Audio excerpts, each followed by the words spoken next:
Hello tout le monde et bienvenue dans un nouvel épisode de Papote et Popote. Aujourd'hui c'est samedi, je vais retrouver Mathilde qui vient de Bruxelles et dont le train vient d'arriver. On va se retrouver dans un petit café et je pense qu'on va partager un déjeuner.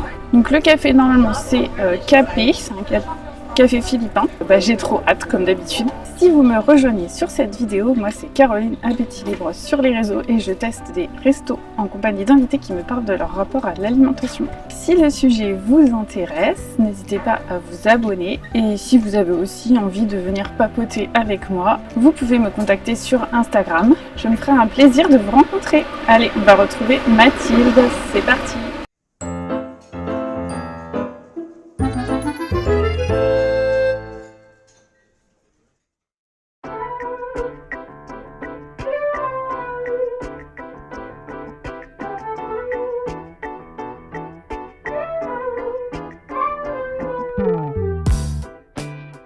J'ai donc retrouvé Mathilde. Salut Mathilde. Bonjour.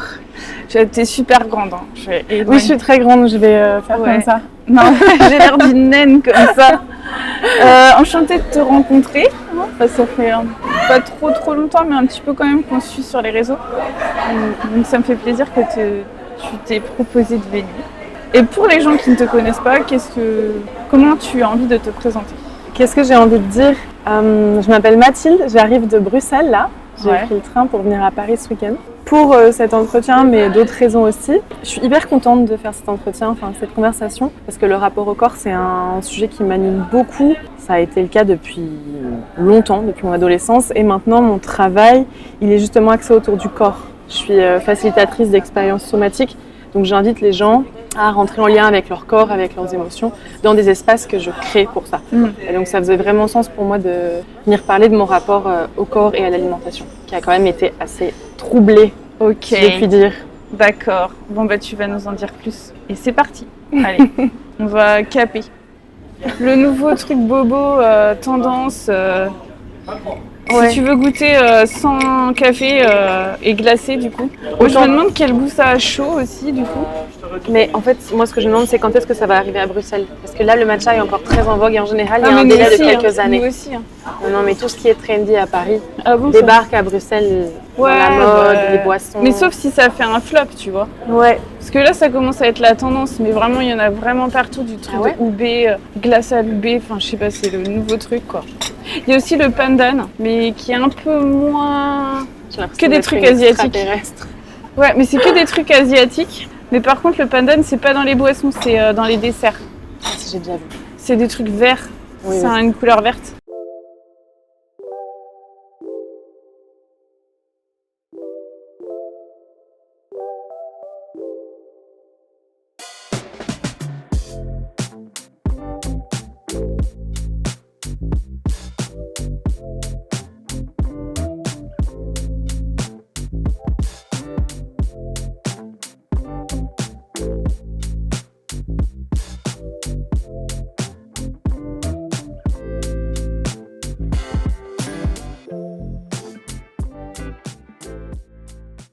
Merci pour ça. Et si tu veux une carafe d'eau ou quoi Ouais, je demanderai peut-être après. Ouais, c'est vrai que moi, je fais ma française de base.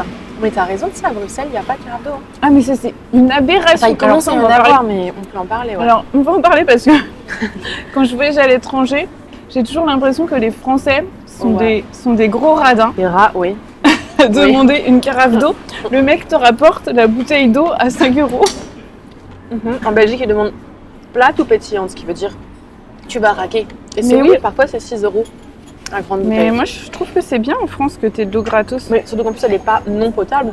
Autant en Inde, on peut se dire que nos systèmes ils sont pas habitués. Carrément. Et encore. Mais en Belgique, l'eau est très potable. Elle est dégueulasse, certes, mais elle est potable. Non, ça, c'est vraiment un truc que je comprends pas. Ils se font beaucoup de marge sur ça.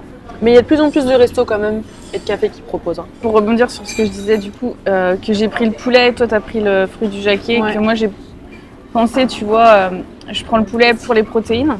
Ça, je considère que c'est une réflexion nutritionnelle où, tu vois, c'est de la nutrition, de la diététique. Mais je le fais en mode bienveillant, tu vois, je le fais en mode je prends ça parce que je sais que j'ai pas mangé beaucoup de protéines dans ma journée, que c'est important d'avoir des protéines, surtout que je suis enceinte. Alors que tu vois, il y a une époque dans ma vie où la nutrition, c'était que vu sous le prisme... Des calories. Ouais, voilà, c'est ça. Donc, comme tu étais bruxelloise et que tu n'avais aucune idée de où on pouvait manger des trucs sympas dans Paris, j'ai choisi en partie ce resto, mais en fait, je t'avais fait plusieurs propositions. Oui. Donc, parmi mes 5-6 propositions de resto, pourquoi tu as choisi spécialement celui-là? En fait, je connais pas du tout la nourriture philippine.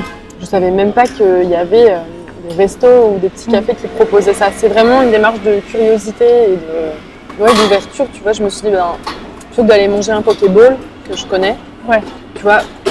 Il y avait aussi un resto indien, j'ai hésité, mais je me suis dit qu'il allait faire très chaud. Et donc, du coup, j'avais peur que la bouffe indienne, elle nous fasse un peu rougir la tête, quoi. Ça se dit pas du tout, mais. Ouais, je comprends, les épices, tout ça. Bizarrement, en Inde, il fait chaud, tu vois. J'ai jamais compris pourquoi dans les pays chauds, ils mangent des trucs épicés. Mais bon. Ouais, mais à chaque fois que j'ai été en Inde, je mangeais très peu et je perdais du poids parce qu'effectivement, je pouvais pas supporter. C'est chaud, c'est épicé, c'est souvent assez gras. C'est bon, hein, mais je pouvais pas trop manger. Tu peux plus manger un dal à chaque repas. Mais donc, philippin, ça m'attirait bien. Et ça avait l'air joli, les petites photos là que j'ai vues sur leur site. Voilà, c'est pour ça que j'ai choisi ça. J'avais vu que j'en ai regardé que 3 dans la liste. Et je me suis dit, ok, go for philippin. Et merci d'ailleurs. C'est un peu une excuse que j'habite pas ici. Parce qu'en soi, j'aurais pu trouver des choses, mais j'étais vraiment. Mais ça demande du temps. Enfin, moi, tu m'aurais demandé la même chose à Bruxelles, j'aurais galéré. Mais merde, je sais pas. Surtout qu'en fait, tu choisis aussi parfois par quartier en fonction de là où tu vas. Oui, c'est ça. Quand tu connais pas, enfin, toi, tu connais un peu la ville au niveau des Oui, je connais. Mais je comprends. Mais en fait, je me suis dit aussi au début, je voulais faire près de Gare du Nord pour pas qu'on mange trop tard, qu'ils attendent pas trop. J'ai pensé à ça. Et après, quand tu m'as envoyé les propositions, j'ai vu que c'était plus loin et ça m'allait bien aussi. En fait, pour moi, c'est pas très loin. Ok. Tout est relatif. T'habites intramuros? Ouais, j'habite intramuros, mais disons que aller dans le 10e ou le 11e quand t'es à Gare du Nord, je trouve que ça va. Ouais. C'est pas comme aller dans le 15e, quoi. Tout en bas. Ouais. De toute façon, pourquoi est-ce qu'on irait dans le 15e pour manger? Est-ce qu'on va vraiment dans le 15e si on n'y habite pas? Je sais pas commencer à créer des polémiques sur c'est assez résidentiel, ouais. J'y ai habité quand j'étais plus jeune. Ah, tu connais. C'est familial, quoi. Ok. En même temps, je dis ça fait 20 ans. Donc. Et la question phare de ma vidéo, c'est en tant que mangeuse, comment tu te définirais actuellement? Je suis une mangeuse, je mange à ma faim, ce qui n'a pas du tout toujours été le cas. J'essaye même d'ailleurs de manger plus que ce que je mangerais spontanément. Je dirais que je suis une mangeuse en guérison, avec un peu de complexité quand même. Encore quand même des aliments qui sont interdits avec des majuscules et qui brillent en lettres rouges. Mais là, aujourd'hui, en 2025, j'ai un rapport qui est très apaisé à l'alimentation. Mais évidemment, je crois que... Par rapport à ce que tu as connu avant. Par rapport à ce que tout j'ai est relatif, connu, tu vois. Oui, c'est ça, c'est relatif. Mais je sais que ça peut encore être pénible, tant pour moi que pour les gens qui m'entourent. Ces petites choses qui vont pas, ces petites spécificités. Mais là, c'est un peu presque le paradis quand même. Oui, c'est sûr que quand on vient de loin... Donc oui, je dirais que j'ai un rapport qui est très apaisé, mais je crois qu'un chemin de guérison, c'est jamais totalement achevé. Et que si je suis bien avancée sur mon chemin de guérison, il y a encore des choses qui sont compliquées et des obstacles. Par exemple, quand tu parlais d'aliments interdits, ça peut être quoi par exemple? C'est assez récemment que j'ai dédiabolisé les glucides, par exemple. Tu vois, le riz, oui, on a tous nos trucs et nos points d'attention et nos points de drame. Et pour moi, pâtes, riz, patates. Mais c'est une grosse catégorie d'aliments, quoi. Ah ouais, c'est pas comme si tu m'avais dit le fromage de chèvre, tellement. Malheureusement, c'est très issu de mon éducation et de ce que j'ai pu observer chez ma maman et chez les femmes de ma famille. Tu vois, les patates et le riz, ça fait pas longtemps que j'en mange. Enfin, en tout cas, que j'en mange sans avoir ces 1800 pensées qui arrivent et qui me disent c'est pas bon, tu vas grossir. J'ai 36 ans. Ça fait quelques années seulement. Et même les patates, ça fait peut-être même que 1 ou 2 ans. En fait, c'était... Enfin, même les patates à l'eau. Ouais. En fait, moi, dans ma tête, pendant, je pense, 30 ans, glucides égale grossir. Et maintenant, là, tu vois, quand je le dis, je me rends compte à quel point ça semble fou, voire ridicule. Mais c'était vraiment une croyance qui était tellement enracinée que je pouvais pas. Et les pâtes, c'est vraiment le résidu, ça. Je l'ai toujours un petit peu. Patates, ça va. Les pâtes, c'est encore plus diabolisé, je pense. Ouais. Chez moi, c'est pas encore passé, tu vois. Mais en Belgique, du coup, tu manges des frites. En Belgique, où ça arrive. En fait, les frites, j'ai pas une passion pour ça. J'ai bien conscience que cette absence de passion, c'est aussi parce qu'il y a toute cette croyance gras, sucré, enfin glucide, Et donc forcément, j'avais tellement de croyances autour de ça que j'ai pas développé une appétence. Je me disais, c'est très bien, j'aime pas trop les frites, et en plus, ça fait méga grossier. Mais aussi, c'est vrai que même si maintenant je suis bien déconstruite par rapport à tout ça, je vois quand même que le goût, voilà, c'est pas ce que je préfère. Ouais. Donc j'en mange en fait très rarement.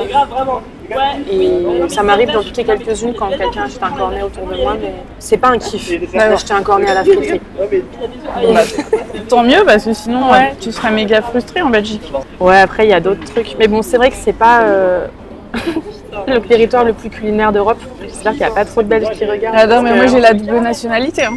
Ah donc t'es mal barré. Hein. Merde. Si tu critiques la Belgique, tu critiques toute ma famille maternelle. Donc, Okay. Non, moi je trouve que l'américain frites, ça a bercé toute mon enfance. Ah ouais. Donc l'américain, c'est de la viande crue. Donc bien sûr, là, j'évite, hein, je vais pas manger ça. De toute façon, en France, t'en trouves pas. Et c'est archi blindé. C'est pas un tartare à la française, c'est archi blindé de mayonnaise. Je me rappelle ma grand-mère, quand elle faisait son américain, elle le faisait maison, mais t'avais la dose de mayonnaise, plus un œuf par-dessus. En fait, ils appellent ça un préparé, enfin un américain préparé, parce qu'effectivement, au lieu d'avoir juste la viande crue et des à côté que tu peux faire, que tu peux mélanger toi-même, tout est déjà fait. Et c'est une espèce de crème en fait. Ouais. Mais d'ailleurs, c'est quelque chose que je remarque en Belgique, il y a une tendance à charger. Par exemple, la dernière fois, un ami a amené des chouquettes et j'ai croqué dans la chouquette et il y avait une grosse crème pâtissière. Le pain au chocolat aussi, parfois il y a de la crème pâtissière. Tout est fourré. Il n'y a pas des choses... Ils sont pas en restriction les Belges, non. Ils sont pas en restriction, ils ne sont pas non plus dans la modération. Dans le raffinement, ouais. Là, j'ai pas osé le dire, mais c'est ça, voilà. Ouais, c'est ça. C'est pas une nourriture qui est très raffinée ou très... C'est roboratif. Ouais, voilà. Mais t'as aussi de la cuisine comme ça en France. Oui, bien sûr. Hier, en France, c'est que comme c'est le pays de la gastronomie, t'as aussi des trucs plus raffinés à côté. Ouais. Mais le tartare à la française, c'est pas du tout pareil que l'américain à la belge, quoi. Non. Même si t'as plusieurs types d'américains, c'est quand même pas tout à fait. C'est beaucoup plus gras l'américain. Mais ouais. J'en mange pas. Mais moi, j'adorais quand j'étais petite. Bizarrement. Ouais, et après ça t'est passé? Non, j'aime toujours. C'est juste que j'habite à Paris et t'as pas ça. T'en trouves pas. Bon, après, c'est pas non plus le truc que je raffole, mais j'aime bien la viande crue.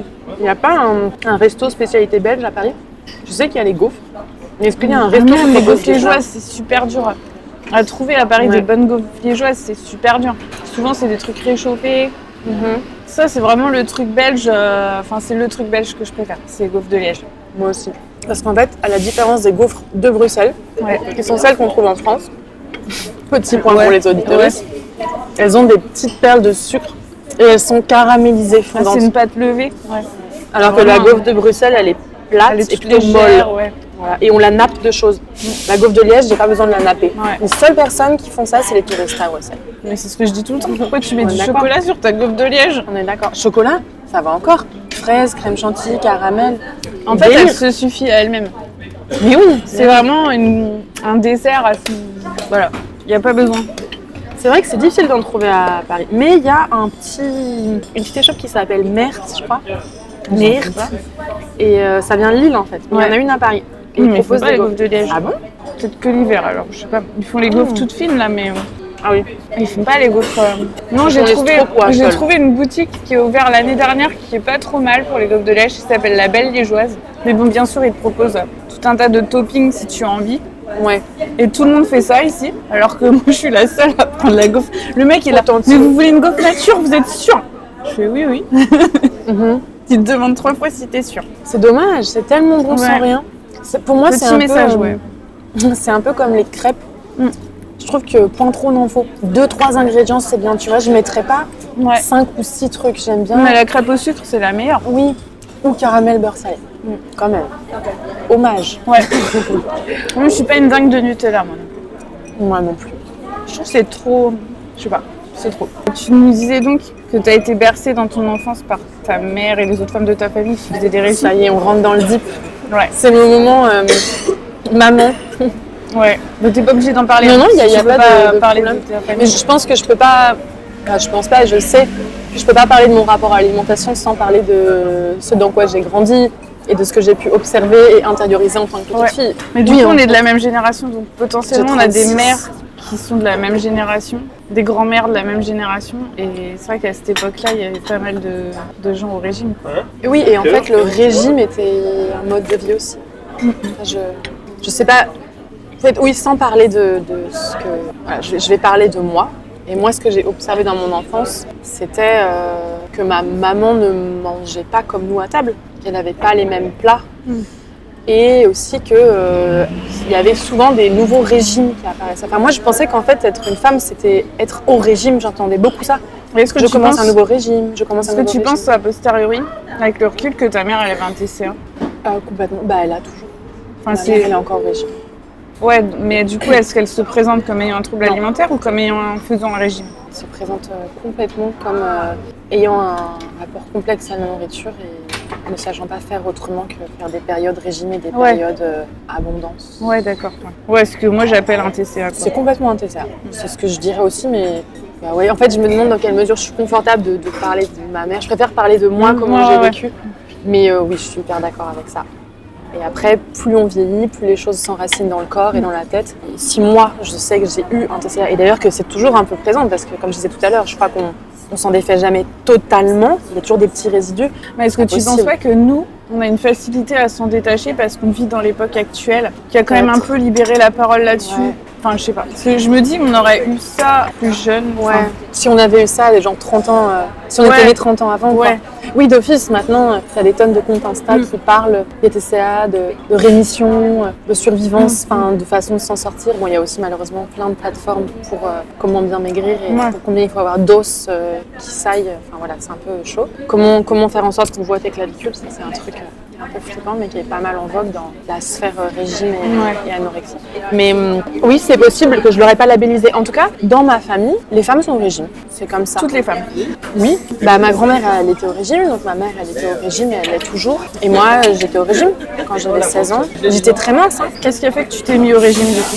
Parce que si t'étais pas grosse? Non, bah alors il y a la dysmorphophobie quand même qui joue un rôle important. Mais c'est de toi-même, enfin, je veux dire, c'est pas un médecin non, on m'a qui t'a jamais, dit, ni un médecin ni mes parents m'ont dit de faire un régime. Ça, à aucun moment, c'est totalement inconscient et involontaire de la part de ma mère de m'avoir transmis ça. Non, parce qu'il y a des mères qui mettent leur petite fille au régime parce qu'elles-mêmes sont tellement conscientes de leur image qu'elles peuvent pas supporter d'avoir une fille qui ne correspond pas à cette image idéale. Et moi, pas du tout. Je me souviens qu'il y avait une forme de corps que j'aimais bien et que je voulais atteindre.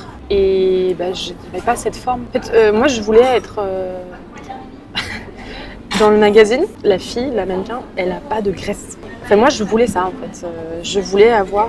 parce que je suis très grande, donc pour le coup, j'ai une taille mannequin. Oui, pour le coup, tu pouvais espérer. C'est ça. Et donc, je me suis dit, mais je vais modeler. Je vais changer, parce que j'avais à peu près les bonnes mensurations, même si je n'avais pas la taille assez fine. Et donc, je me suis dit, bah, je vais enlever la graisse. Comme ça, j'aurais juste... Bon, et c'est un autre type de corps, en fait. Mais ça m'a mis des années à démanteler. Mais je me suis juste dit, j'ai la taille, j'ai à peu près les proportions. Tu voulais être mannequin en fait? Non, je voulais pas être mannequin, mais je voulais avoir ce corps. Pour moi, c'était le seul corps valide.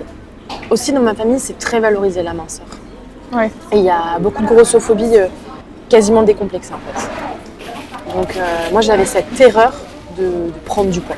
Donc, j'ai commencé à manger moins. J'ai mangé les bars, là, les trucs dégueulasses, très sucrés qui te shootent un bon coup. Parce que ma mère, elle faisait ça. Et donc j'ai acheté aussi les bars. En remplacement d'un repas. Ouais, c'est ça, la barre protéinée là.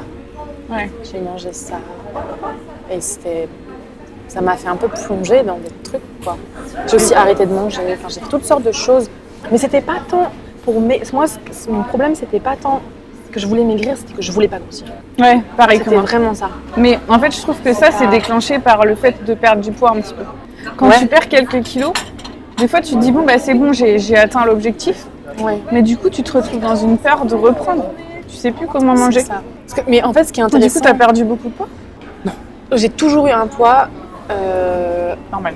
Je peux pas dire normal, enfin, j'aime pas trop ce mot, mais en tout cas, j'ai toujours eu un IMC qui est considéré comme normal. Comme normal, ouais. Et du coup, j'étais une de ces femmes qui ont des TCA. C'est assez lourd, en fait. Ça se voit pas. Très grave, mais invisible. Et j'ai jamais fait des gros yo-yo. Dans ma famille, j'ai vu ça, par contre, d'autres femmes. C'était très impressionnant, donc tout le monde savait qu'elle était anorexique. Et moi, personne ne pensait quoi que ce soit, parce qu'en fait, j'ai jamais eu des variations dramatiques de poids. Mais intérieurement, c'était ma vie. Mais comment t'expliques, du coup, tu avais des périodes où tu compulsais? Ouais. Parce que sinon, forcément, si tu es toujours en restriction, au bout d'un moment, tu perds du poids. Et du coup, tu alternais avec des phases un peu de lâchage. Oui, c'est ça, mais en même temps, ça se traduisait bien sûr dans mes comportements alimentaires, mais c'est surtout pour moi le psychologique. C'était ma préoccupation constante. Qu'est-ce que j'allais manger? Comment j'allais le manger? À quelle heure? Oui. Est-ce que je pouvais sortir? Ouais, non, c'est la charge mentale, ouais. C'est une charge mentale qui est phénoménale et tout ça avec vraiment cet objectif de ne pas grossir. Et aussi parfois, comme tu disais, de maigrir un peu. Mais j'ai jamais voulu perdre 30 kilos. T'as jamais voulu être cadavérique, quoi. Non, je voulais juste... pour le coup, il y a certaines mannequins qui sont un peu cadavériques, mais quand même, je voulais être plus fine. Je sais même pas ce que je voulais. De toute façon, c'est une maladie mentale, donc c'est juste un moyen de contrôler quelque chose. Et tu avais des périodes où tu avais des phases de compensation, non? Tu as des stratégies pour... C'est quoi les phases de compensation? Si tu avais, par exemple, mangé trop... Ah oui, bien sûr. Oui, si tu as trop mangé, tu peux plus manger. Si j'avais trop mangé, je devais plus manger. Donc tu jeûnais, en fait. Ouais. Et en anticipation d'un repas un peu tu jeûnais lourd, aussi. je jeûnais. Ouais, mais du coup, t'es pas dans un TCA assez, disons, spectaculaire. Non. T'es pas la nana qui vomissait. Si.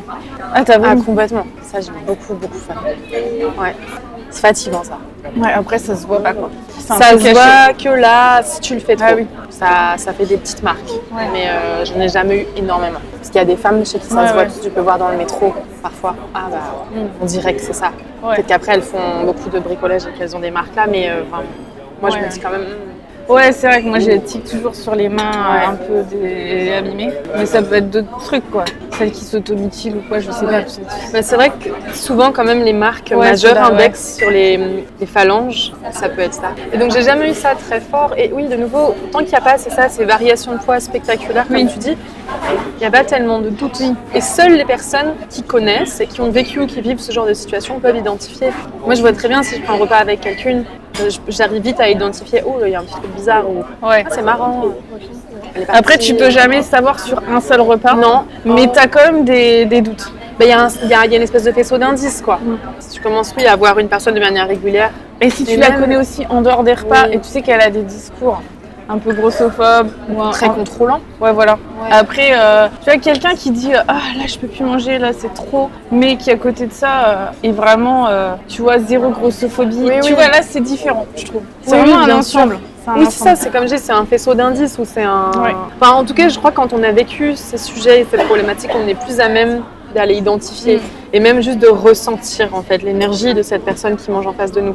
Quelque chose où, en tout cas pour moi, c'est comme ça. Et du coup, en parallèle de ce TCA, tu as quand même réussi à mener ta vie comme tu le voulais. Tu as eu des relations amoureuses, tu as eu un travail, des études, enfin, tu as fait...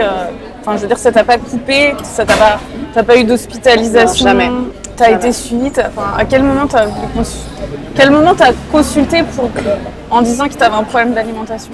J'ai jamais consulté pour ça. J'ai consulté pour des choses annexes. En fait, c'est pas un problème dans ma famille. Oui, c'est la norme. Quand j'ai dit à ma mère que je me faisais vomir, elle m'a dit mais tu sais, toutes les jeunes filles font un peu ça. Donc en fait, c'est normal, c'est normalisé chez moi.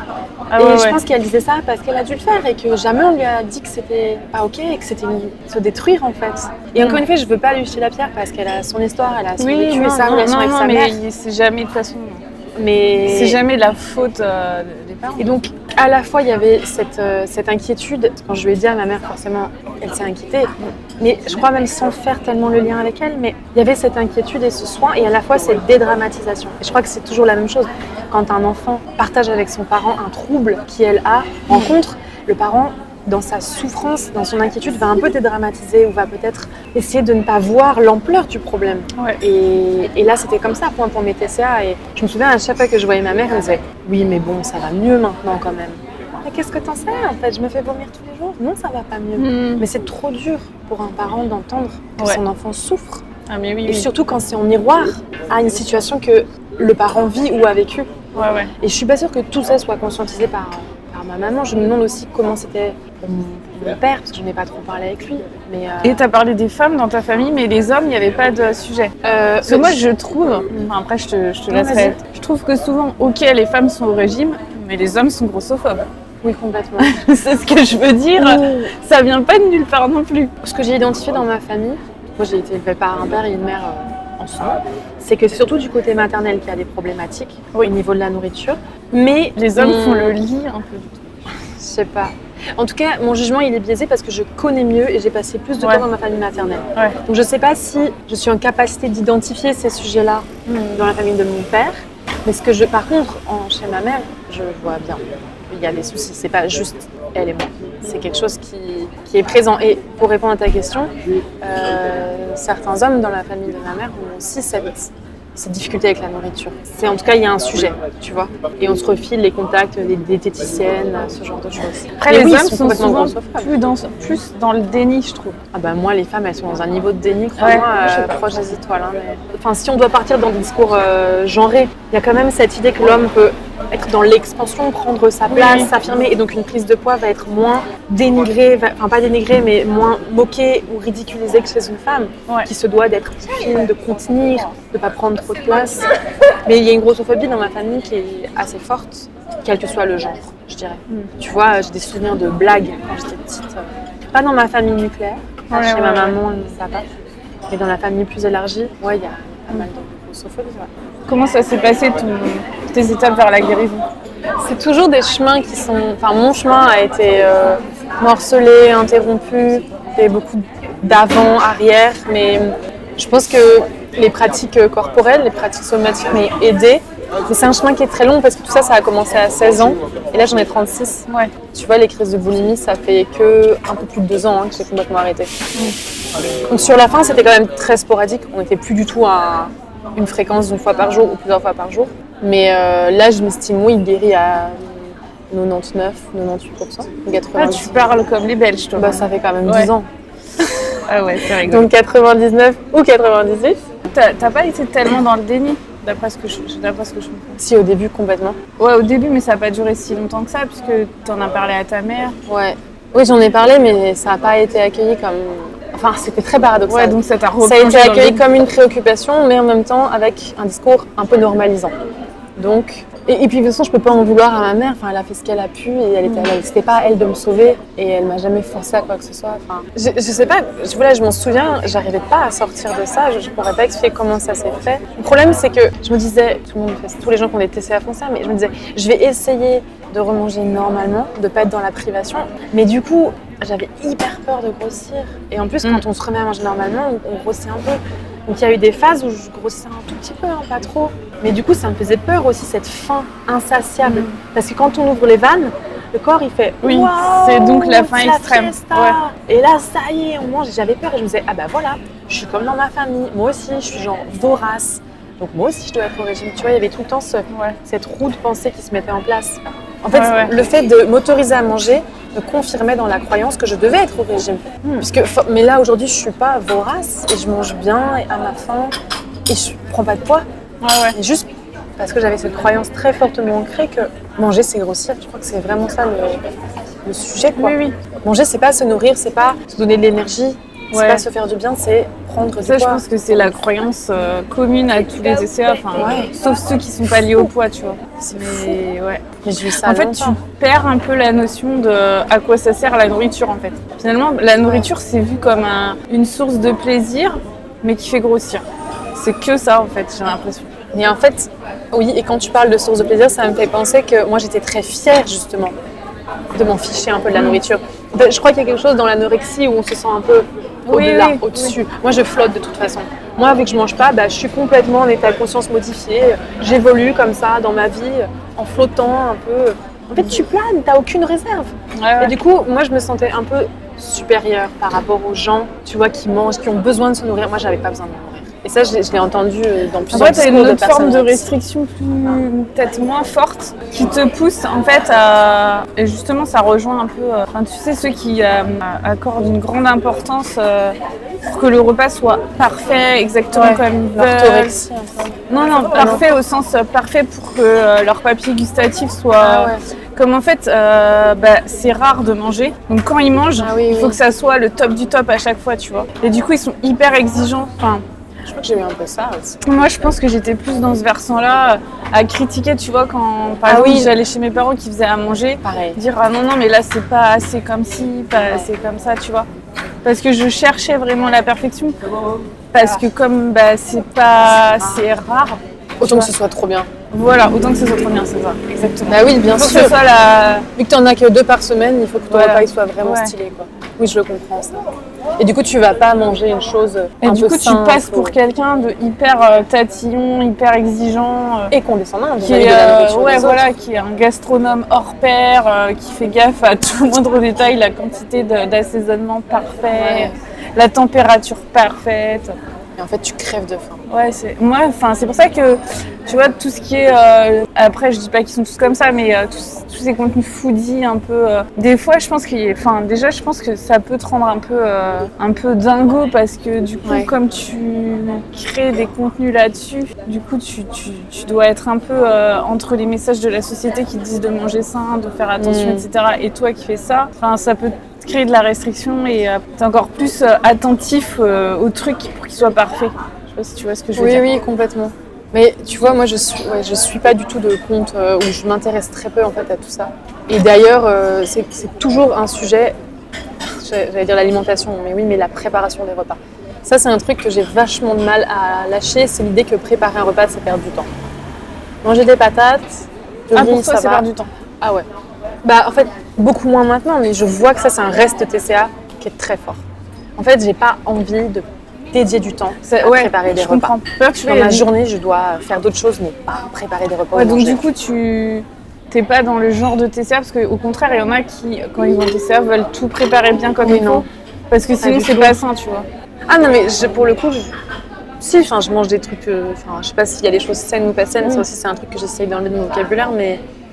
Non, mais je veux dire dans l'esprit orthorexique. Ouais, mais oui, la préparation des repas, couper les légumes, ça me saoule. Maintenant, je mets toujours un podcast quand je prépare un repas. Mais j'ai aucun plaisir à cuisiner, à faire un plat à une amie ou à mon partenaire.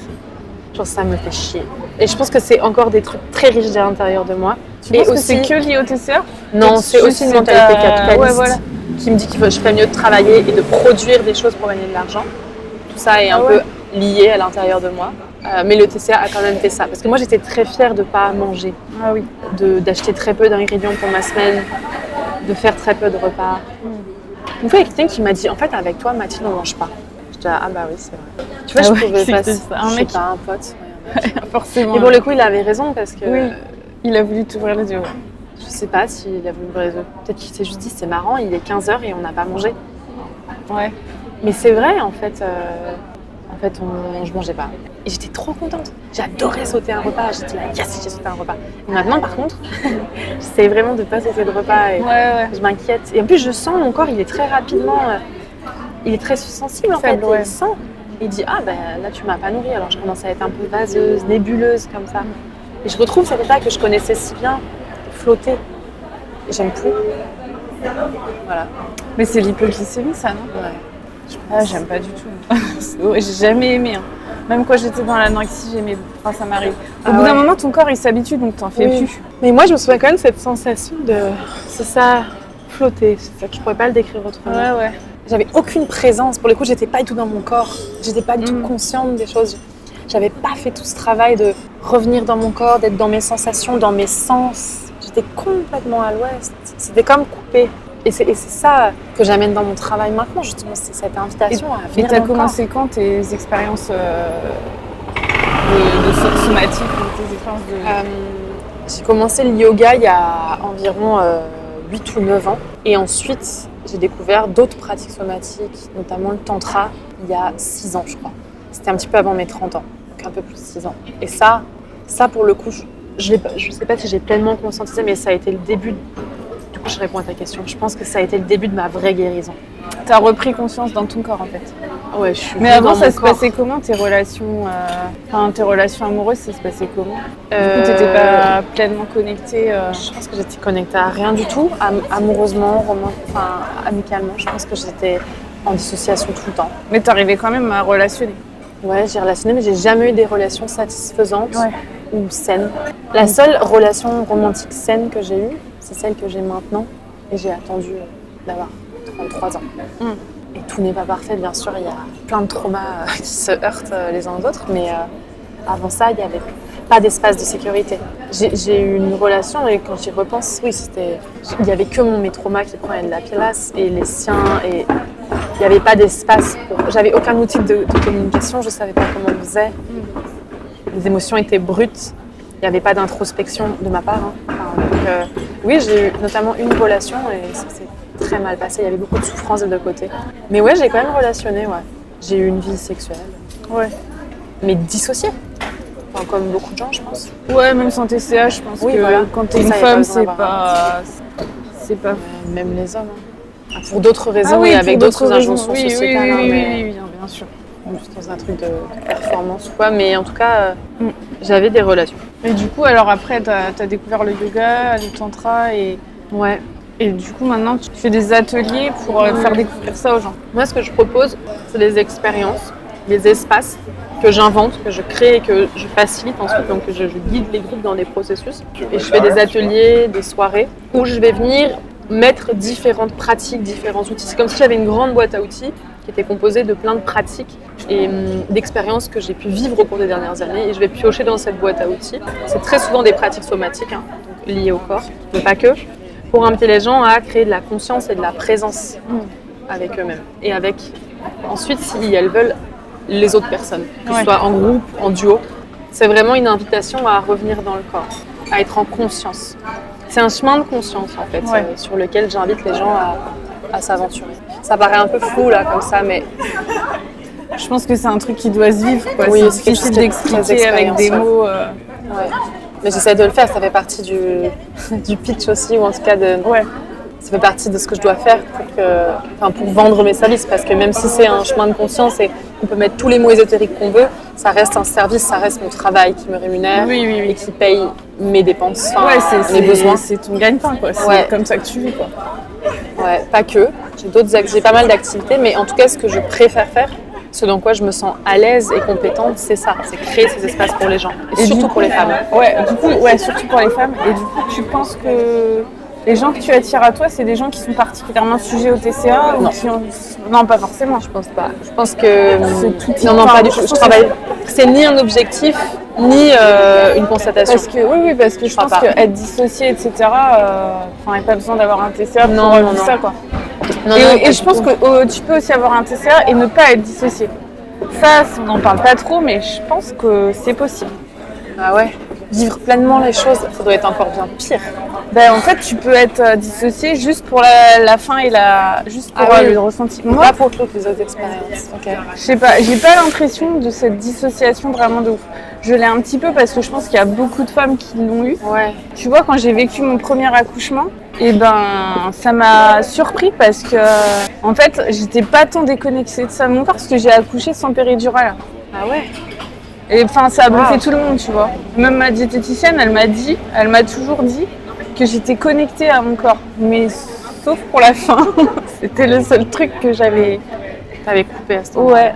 Enfin, peut-être d'autres trucs quand même, parce que voilà, Mais j'ai l'impression que je suis assez à l'écoute de tout ce qui se passe un petit peu dans mon corps, mais je pense que c'est pas vraiment fréquent. C'est pas fréquent en 2025 en habitant à Paris avec le rythme. Ouais. Après, je suis quand même privilégiée, tu vois. J'ai pas non plus. T'as un travail ? Ouais, j'ai un travail, mais je suis aidée. Ça va. Tu bosses à plein temps ? Non. Ouais. Ça aide déjà. Ah bah c'est ça, ça aide beaucoup. Tu fais pas du 9h à 18h. 5 jours. Ouais, non. Ah, moi, je pourrais jamais avoir un enfant à Paris. Et même à Bruxelles, je me pose la question si ça va être le bon endroit.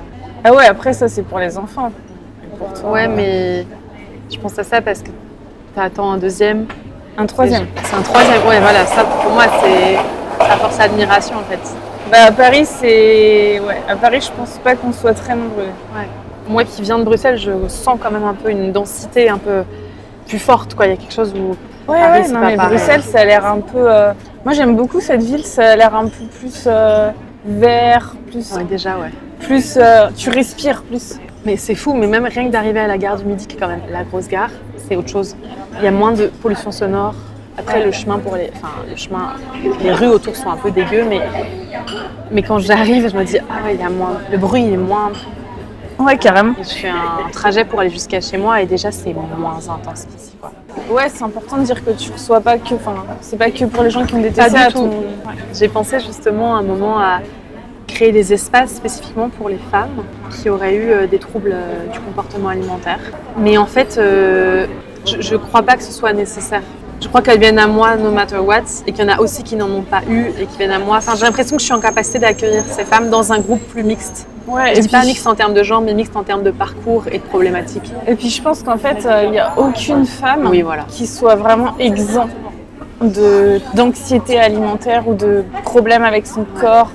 Tu vois, enfin, c'est vraiment ça doit exister, mais c'est vraiment hyper... Mais c'est inscrit dans nos corps, c'est transgénérationnel. Même si moi, j'ai pas de problème, je peux pas nier le fait que dans mon corps sont inscrites les mémoires des femmes avant moi. Enfin, on peut y croire ou pas. Mais moi, j'ai du mal à croire qu'on émerge du corps d'une femme qui a été... On émerge de deux personnes en fait. C'est impossible qu'on porte pas un tout petit peu les souffrances, les traumas que ces deux personnes elles-mêmes portent dans leur corps et qui ne leur appartiennent pas. Après, on est socialisé très jeune. Enfin, tu vois, quand ça commence dès la maternelle, tu vois, les remarques aussi sur le corps. Je pense que c'est tellement... Je sais pas si c'est vraiment biologique ou si c'est vraiment socialement induit. Il y a sûrement des deux, mais je sais pas. Il faudrait apprendre à un enfant et qu'il aille vivre très loin de sa mère dans un pays en voie de développement. Ouais. Mais tu vois, par rapport à mon métier et au public que j'attire, j'ai aussi envie de dire que n'importe quelle personne, n'importe quelle praticienne, n'importe quelle thérapeute ou accompagnante, elle attire à elle les personnes qui sont en résonance. Oui, sur mon site, c'est marqué très clairement que j'ai souffert de TCA pendant de nombreuses années. Il y a aussi beaucoup de femmes qui sont aussi dans le soin, qui viennent dans mes espaces. En fait, et je vois très bien que j'attire quand même, il y a une typologie quand même des personnes qui viennent dans les événements. Et ce ne seront pas les mêmes que celles qui vont dans l'événement d'une autre femme. Ça peut se croiser, mais... De toute façon, ça c'est important de trouver quelqu'un, que ce soit thérapeute ou coach ou je sais pas quoi, qui soit vraiment avec qui ça match, qui comprenne. Tu vois, parce qu'il y a des gens très compétents, mais tu vas les voir et ça fait rien. Ouais, tu te sens pas à l'aise quoi. Faut vraiment se sentir à l'aise. C'est une question de personnalité aussi. C'est pas juste un CV et des compétences, c'est aussi une personnalité, une ambiance en fait que la personne amène avec sa voix, avec sa posture corporelle, avec le cadre de sécurité qu'elle pose ou pas justement. En tout cas, je sais que moi c'est une des raisons principales pour lesquelles les gens viennent dans mes espaces, c'est parce qu'il y a un cadre de sécurité qui est très clair et une liberté de choix en fait qui est inconditionnelle. Enfin, pour moi, je vais pas rentrer dans les détails, mais je sais aussi pourquoi les gens viennent dans mes espaces. C'est notamment parce que c'est très sécurisant pour les gens. Oh, qu'est-ce magnifique. Du coup, il va y avoir les flics avec de lacrymos. Je sais pas, ça a l'air on dirait des ados. La dernière fois, j'étais là pour la marche des droits des femmes. J'ai vraiment failli me faire lacrymogéner. Ah ouais? Mais j'étais vraiment pas loin de l'endroit où il y avait les flics, ils avaient leur bouclier, c'était vachement impressionnant. La répression ici, elle est assez féroce quand même. Plus qu'en Belgique en tout cas. En Belgique, il y a des manifs pour la Palestine. Mais vous êtes plus on est en avance pour le Houbé, mais on n'est pas en avance pour les autres trucs. Et les Babka. Les Babka, c'est pas encore arrivé à Bruxelles, tu vois. Ça fait 3 ans que c'est ici. Les Babka, il y en a quasi pas. De toute façon, pour trouver une bonne boulangerie à Bruxelles, il faut se lever tôt. Vas-y, je balance. Mais les Babka, il y en a... Ouais, mais est-ce que c'est pas mieux d'être comme ça, mais d'être à fond sur les questions sociales? Parce qu'ici, ils sont à fond dans le capitalisme, on va faire du chiffre sur les Babka. Mais par contre, les questions sociales...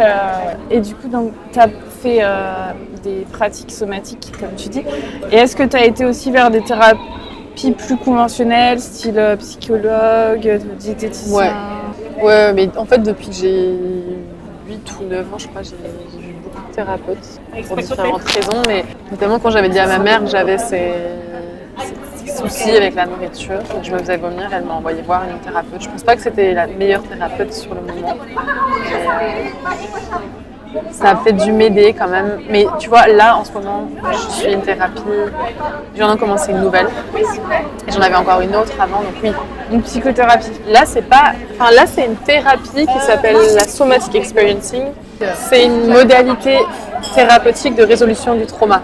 C'est spécifique pour venir résoudre un trauma et c'est une approche qui passe beaucoup par le fait de se relier aux sensations corporelles et de venir trouver en soi les ressources qu'on a et qu'on n'a pas pu utiliser au moment où on a été traumatisé. Et donc venir en fait chercher ces ressources bien des années plus tard pour dépasser le trauma, l'état de figement dans lequel nous allons. Bon là je simplifie à outrance mais c'est ça. Et du coup ça t'a aidé plus que les thérapies conventionnelles? Je peux pas encore le dire parce que pour l'instant j'ai fait que 5 séances. Mais dans 6 mois on en reparlera et je te dirai, mais je trouve ça assez différent, oui. des thérapies conventionnelles par la parole et ça me plaît bien jusqu'à maintenant. En tout cas, à ce moment où j'en suis dans ma vie, ouais, ça me parle. Qu'est-ce que tu penses? Enfin, je sais pas si tu as adopté des régimes, tu diabolisais les féculents, mais est-ce que tu avais sans gluten, vegan, sans lactose ou je sais pas quel type de régime? Ouais, j'ai fait toutes sortes de programmes alimentaires et j'ai eu toutes sortes d'orientations. J'ai essayé le véganisme et je suis végétarienne, mais en ce moment quand même je remange des produits animaux. Donc je sais pas si je suis encore végétarienne, mais clairement le véganisme c'était juste une façon de nourrir mon TCA. Enfin, c'est un peu paradoxal de dire ça, mais le véganisme c'était plus une excuse pour rien manger. Parce que j'étais pas une végane qui mangeait beaucoup, bien et avec des trucs savoureux quoi. En fait je mangeais quasi rien. Et ce véganisme, il me servait à justifier. Tu cherchais pas à être végane tout en mangeant équilibré pour avoir les apports qu'il faut. Je pense que je savais pas du tout comment faire et donc juste je mangeais rien. J'avais faim. J'étais faible. J'étais super faible. Je me souviens de moments où mon corps criait « Donne-moi des protéines !» Je sais pas, donne-moi de la nourriture quoi. J'étais faible. J'avais des malaises vagos. Et du coup, l'impact sur ton corps, t'as pas eu de... Je sais pas. T'as pas eu de problème de cycle menstruel, de dents, de trucs comme ça? Les dents, non. La gorge, ça oui. J'ai encore une fragilité à cet endroit-là, tu vois. Je peux vite avoir... Enfin, tout ce qui est sphère ORL, c'est un peu fragile et je pense que le fait de faire des crises de vomissement a clairement... Non, mais moi, j'ai pareil. Ouais. Après, j'ai jamais vomi, mais j'ai pareil. Ah ouais. Moi, j'ai jamais rattaché ça au TCA, bizarrement. Mais tu vois, quand je me faisais vomir régulièrement, je voyais bien que ma gorge avait été plus irritée. Ah oui. Et donc après, je tombais plus malade. J'avais des gros maux de gorge ou des angines, des rhumes, des choses comme ça, quoi. Et après, c'est peut-être plus le système immunitaire c'est aussi possible. qui est affaibli, je sais pas. Ouais. Mais en tout cas, j'ai pas eu de problème de dents. Mais par contre, pour les cycles, oui, c'est sûr que ça n'a pas aidé. De base, j'étais pas réglée. J'ai eu mes règles très tard. On me les a provoquées en me donnant des hormones. Ah ouais? Ouais, quand À j'avais cause 16 ans. du TCA? Non, justement. J'avais pas mes règles à 16 ans et donc on m'a donné des hormones pour les provoquer, pour stopper ma croissance. Et je pense qu'ensuite les TCA, ça a fait que ça n'a jamais été très régulier, quoi. Maintenant, c'est régulier depuis 5-6 ans. Mais pendant plein d'années, ça pouvait ne pas être là pendant 2 ans, enfin 6 mois. C'était pas du tout régulier, elles venaient de temps en temps, mes règles. Ouais. Et je pense que les TCA, ils ont pas aidé. Tu penses qu'il y avait un autre trouble derrière, SOPK ou je sais pas quoi? Non, non, j'avais pas de SOPK. Je sais pas. J'ai juste eu une croissance très tardive et peu de développement. La puberté s'est faite hyper tard. À 16 ans, j'étais pas réglée, quoi. Je pense que tout ça est lié, que ça parle aussi beaucoup du rapport à la mère, etc. Mais j'ai pas une explication. Ouais, après c'est pareil quand tu as tes règles jeunes et que tu es formée très jeune, pareil ça peut déclencher les TCA aussi. Ouais. Et en fait le fait d'avoir ces règles très tardivement, ça me maintenait aussi dans un corps assez infantile, peu développé et donc tout d'un coup voir le corps changer comme ça à 16 ans, ça a été pas accepté, enfin je l'ai pas accepté du tout et j'avais, de nouveau il y avait rien qui changeait vraiment. C'est pas comme si tout d'un coup j'avais eu des seins énormes et que j'avais pris 38 kilos, mais j'avais peur en fait de ce changement, peur de sortir de l'enfance. Il y a plein de problématiques en fait qui entrent en jeu. Mais oui, d'office, ça fait des soucis au niveau du corps. Ouais, la digestion, c'est sûr que le fait de s'affamer, ça fait qu'après tu n'acceptes plus aucun aliment. Ça a été compliqué. Encore maintenant, j'ai cette croyance que si je mange un burger frites, tu vois, je vais pas digérer et que ça va être super dur, mais en fait peut-être pas. Mais ça aussi, tu vois, c'était un truc dans lequel je me complaisais en fait.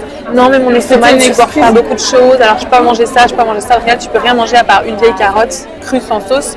Ouais. Est-ce que tu te complais dans cette idée que tu es différent, enfin que je suis différente, que mon régime est différent? Ouais. Bah, c'est sûr que je pense que c'est comme être végane ou quoi, c'est plus facile de dire aux autres je suis végane que j'ai un TCA. Oui, bien sûr.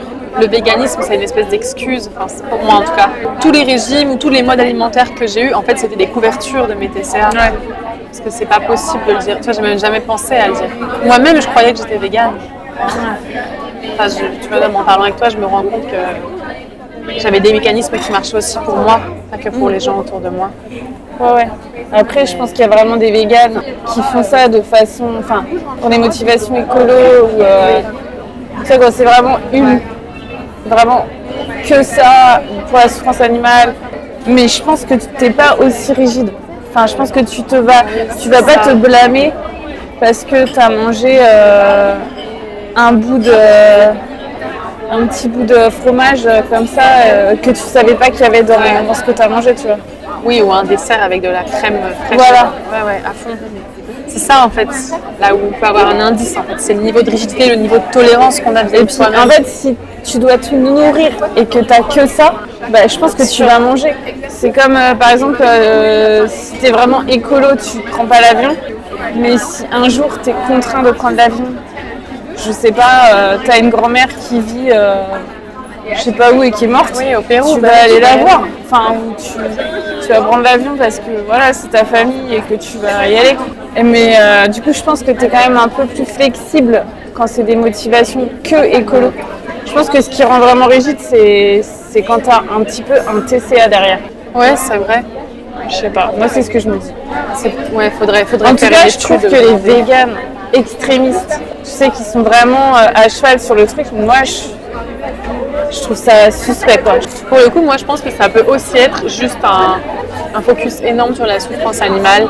Ouais, je pense que c'est possible, tu vois. Ouais, mais du coup, tu vas te faire passer toi, ton être toi, avant l'animal. C'est-à-dire que si t'as rien d'autre à manger, tu vas dire non, je mange pas parce que c'est un animal. Mais du coup, toi, tu vas te laisser un peu... Tu vas te laisser dépérir. Ouais, après, je sais pas si tu peux vraiment te laisser dépérir en 2025 en France en étant végane, je pense pas, mais... C'est hyper intéressant ce que tu dis parce que j'avais consulté une naturopathe qui encourage beaucoup à la consommation de protéines animales. Je trouve que c'est un petit peu extrême, mais il n'empêche qu'elle m'a dit quelque chose de très réel et qui m'a beaucoup marqué. C'était la période où mon père était en train de mourir et je lui disais, mais moi je suis végétarienne, dans la consultation, je suis végétarienne et je veux pas manger de produits animaux et même je suis quasiment végane en fait, enfin, même les œufs c'était très compliqué. Et elle m'a dit, écoute Mathilde, il y a des périodes de la vie où il faut se poser la question, qu'est-ce que je veux faire passer en premier en fait? Est-ce que c'est mes convictions? Est-ce que c'est le bien-être d'une autre personne ou d'un autre être vivant? Ou est-ce que c'est moi? Et là, dans cette période où oui, mon père était extrêmement malade et où ça m'affectait énormément, peut-être qu'en fait, effectivement, je pouvais manger 2 œufs par jour, voire une boîte de macros en fait, pour me soutenir dans cette traversée-là qui était vraiment hardcore. Ça m'a vachement marqué et j'y repense régulièrement en fait, à cette phrase de qu'est-ce que tu veux soutenir là? Qu'est-ce qui est la priorité pour toi? Ouais. Et tu vois, je pense qu'on peut avoir des convictions très altruistes de souffrance animale ou d'écologie, etc. Mais pas au détriment quand même de soi-même. Enfin, tu vois, quand tu es enceinte, je dirais pas que tu peux pas être végane en étant enceinte. Ouais. Mais quand même, je trouve que c'est un moyen, quoi. Et moi, je me demande en fait justement... est-ce que c'est possible d'être enceinte je pense qu'il faut avoir des compléments alimentaires, quoi. Sinon, tu peux pas avoir tous tes apports. Et tes enfants, tu leur donnes... Ah ouais, alors ça, moi, c'est un sujet aussi. Mettre des enfants, enfin, donner un régime vegan à des enfants, moi, je trouve ça pas sain. Peut-être que, voilà, je trouve que ça, c'est extrême pour le coup. Et végé? Végé, ouais, mais encore. Et les laitages, ouais, quand même, c'est important pour la base osseuse. C'est ça. Les véganes diraient que c'est pas du tout indispensable. Mais justement, cette nouvelle mode, maintenant, t'as un revirement. Parce que t'as beaucoup de gens qui disent maintenant, des naturopathes notamment, qui ont arrêté cette mode du véganisme. Tout ça, c'est des modes en fait. Et qui maintenant sont revenus à il faut manger des protéines animales. Qu'en fait, dans 10 ans, ça va encore changer. On sera encore perdu, tu vois. Tous les 10 ans, t'as des nouveaux trucs. Je sais pas si c'est que des modes, mais en tout cas, c'est des modes ou alors c'est des avancées scientifiques qui ont découvert que c'était mieux. Je sais pas, mais. Ouais, en tout cas, la naturopathe dont je parlais, elle a un discours que je trouve assez valide, réaliste, c'est venons-en au bon sens en fait. Ouais. Et même si j'ai pas envie de manger de la viande 2 fois par jour, je peux le comprendre en fait. Ouais, mais t'es pas obligé de te gaver. Les produits animaux doivent être réintégrés dans un régime. Et d'ailleurs, le fait est que j'ai moins de coups de fatigue et je me sens mieux. Mais de nouveau, c'est en parallèle de tout ce que j'entreprends à côté. Mais j'ai moins tout ça depuis que je remange des produits animaux. Je peux pas dire le contraire. Ça me fait chier de le dire. Tu vois, j'aimerais dire non. Moi, je suis végane depuis 13 ans. Il n'y a aucun problème. Je me sens en pleine forme. J'ai plein d'énergie. Mais c'est pas vrai. Mais je trouve que moi, tu vois, pas dire ça. C'est pour ça que moi, dans mes convictions personnelles, j'aimerais beaucoup être végane. Ouais. Tu vois, ça correspond bien. Mais en fait, je me dis, d'avoir guéri des TCA, ça m'a appris un truc. C'est la bienveillance envers moi-même, l'autocompassion et tout ça. Et du coup, je me dis, ouais, d'accord, tu veux pas faire souffrir les animaux, tu veux l'écologie, mais aussi la priorité, c'est quand même moi. Et je sais très bien que je suis pas quelqu'un qui mange matin, midi, soir de la viande. Enfin, franchement, la viande, j'abuse vraiment pas. Ouais. Donc je considère que ça coïncide ce que je fais avec un juste équilibre entre penser à moi et penser aussi à mes convictions plus générales. En fait, je crois que nos corps ont été malmenés C'est en ça. tant que personne atteinte de TCA. On s'est suffisamment fait du mal. Enfin, voilà, moi, comme je disais, ma sphère ORL, elle est quand même abîmée. Peut-être que c'est pas les TCA, mais je pense quand même que ça a un petit lien. Pareil, se faire vomir, c'est pas neutre pour le corps. Et alors peut-être que c'est maintenant le moment, dans ce chemin de guérison, de prendre plus soin de moi et de me mettre en priorité. Avant de mettre le vivant au sens large en priorité. Mais ça, c'est un gros conflit de conscience. Enfin, c'est difficile pour moi encore. Ouais, c'est dur. C'est difficile et je me sens coupable. Je ressens de la culpabilité quand je mange du fromage, par exemple. Ou... Pas tout le temps, hein, mais en tout cas, la viande, ça, je me sens coupable. Je suis pas du tout en paix avec l'idée de manger de la chair animale, viande ou poisson. Donc c'est compliqué. C'est des conflits internes. Merci beaucoup Mathilde de ton témoignage. Bah, merci à toi. J'ai adoré. On a découvert les boissons à Loubet. À l'igname. Ouais, voilà, l'igname. Mais on dit Oubé, non? Enfin, bref, le truc philippin. Je sais pas. Le truc philippin. Voilà. Dites-nous dans les commentaires, comme ça on verra ceux qui ont regardé jusqu'au bout. Qui connaît ce tubercule, je crois. Ce tubercule, ouais. Enfin, l'igname. surtout l'utiliser en boisson. Finalement, t'as bien aimé? T'as senti? Oui, c'est bon. J'ai pas trouvé ça révolutionnaire, mais dans un café, ça masque un peu le goût de l'igname, je trouve. Mais en fait, moi j'ai trouvé que ça faisait une espèce de... On voit que c'est un tubercule, ça faisait un espèce de dépôt un peu... c'est comme s'il y avait un peu de l'amidon ou quoi. Mais je trouve que ça a pas beaucoup de goût. J'ai pas noté ce niveau de détail. Je suis très contente en tout cas de voir ça. Avec le café, c'était différent, je pense. Ouais, à fond. Enfin, par rapport au café, tu vois, c'est hyper doux. Oui, c'est ça, c'est ce que je dis. Il était un peu masqué par la caféine, quoi. Ouais. Faudrait que je goûte une prochaine fois en lait à l'igname. Je reviens à Paris pour faire ça, du coup. Ah bah là, ouais. Il n'y a pas moyen. Il n'y a pas de chance que ça Ou arrive. alors t'ouvres ton propre café. Ce sera un de mes énièmes projets. Je pense que j'en ai assez en ce moment. Ouais, mais pourquoi pas? Je suis trop prise. Ouais, faudra que tu viennes te former à Paris pour savoir comment le faire. Et ben écoute, on va mettre ton Insta dans la description si les gens veulent venir te suivre, te parler, participer à mes activités, mes retraites, tes retraites, voilà. Et puis merci à vous d'avoir regardé la vidéo jusqu'au bout. N'hésitez pas à la liker, la commenter, la partager et à vous abonner. Et on se dit à la prochaine vidéo. Bye. Au revoir.